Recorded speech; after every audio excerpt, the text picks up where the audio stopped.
دور ایک جنگل میں گوری کوی رہا کرتی تھی۔ گوری کوی مفت کا بھوجن کھانے میں ہمیشہ مگن رہتی۔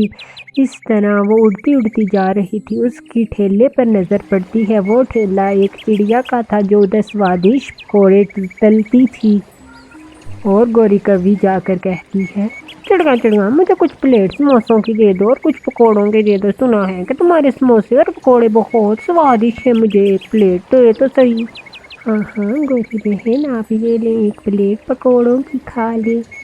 ایسے ہی رانو چڑیا ایک پلیٹ پکوڑوں کو گوری کوی کو دیتی ہے۔ گوری کوی کے پاس پیسے نہ تھے۔ ہائے میں مر گئی، اب میں کیا کروں، مجھے کچھ نہ کچھ پے کرنا پڑے گا، میرے پاس تو پیسے نہیں۔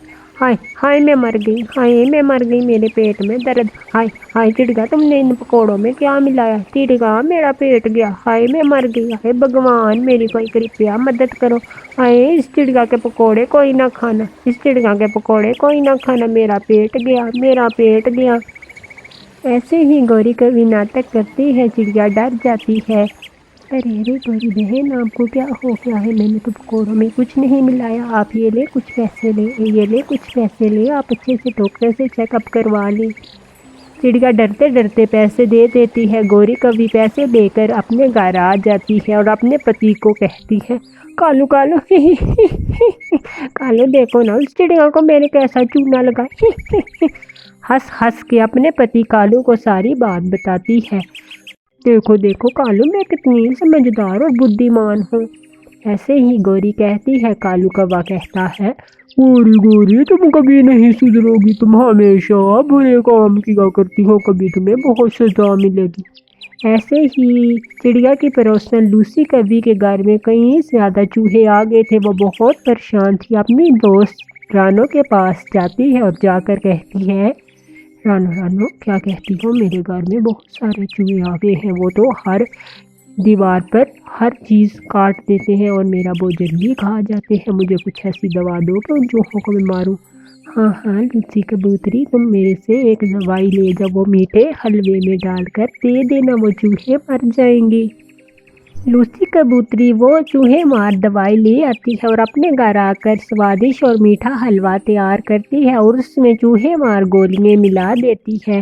اور گوری کوی اس لوسی کبوتری کے گھر سے گزر رہی تھی اور اس کو سوادش حلوے کی خوشبو آتی ہے اور وہ باری سے دیکھتی ہے، ہائے میں مر گئی، اتنا سوادش حلوہ یہ میں کیسے کھاؤں، مجھے کچھ نہ کچھ پائے کرنا پڑے گا۔ ایسے ہی گوری کوی شاطر دماغ لڑاتی ہے اور لوسی کے پاس جا کر کہتی ہے، ہائے میں مر گئی، لوسی لوسی تمہاری دوست رانو وہ بڑی کڑاہی میں گر گئی ہے جس میں وہ پکوڑے تلا کرتی تھی، تم جاؤ اور اس کو جا کر بچا لو، لوسی جاؤ۔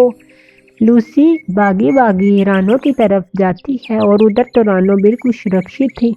ارے ارے رانو تم تو بالکل ٹھیک ہو، وہ گوری کوی کتنے جھوٹ بولتی ہے۔ ہاں ہاں وہ ہے ہی ایسی۔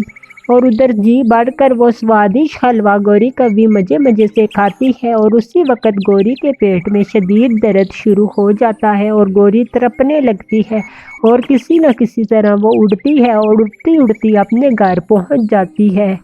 ہائے کالو کالو مجھے بچا لو، کالو مجھے بچا لو، میں مر جاؤں گی، کالو میرے پیٹ میں درد ہے۔ گوری گوری تمہیں کیا ہو گیا ہے، تمہیں کیا ہوا ہے؟ کالو میں ماری جا رہی ہوں، کرپیا کرو بچا لو۔ لوسی بھاگی بھاگی آتی ہے، ہائے میں مر گئی، یہ تو حلوہ گوری کوی کھا گئی، مجھے گوری کوی کو بچانا چاہیے کیونکہ اس میں چوہے مار گولیاں ہیں، اگر گوری کوی کو وقت پر علاج نہ ہوا تو گوری کوی مر جائے گی۔ لوسی کبوتری بھاگی بھاگی گوری کوی کے گھر کی طرف جاتی ہے اور جا کر دیکھتی ہے، گوری تم نے نہ حلوہ کھایا ہوتا، کچھ حلوہ میرے لیے لے آتی۔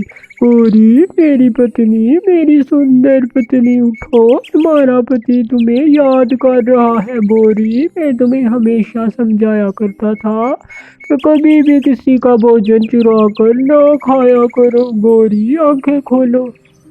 لوسی کبوتری کو بھی دیکھ کر بہت زیادہ دکھ ہوتا ہے، کبھی کبھی اگر یہ حلوہ تم بھی کھا لیتے تو شاید تم بھی اس وقت موجود نہ ہوتے۔ گوری کوی کو بہت بڑی سزا مل جاتی ہے۔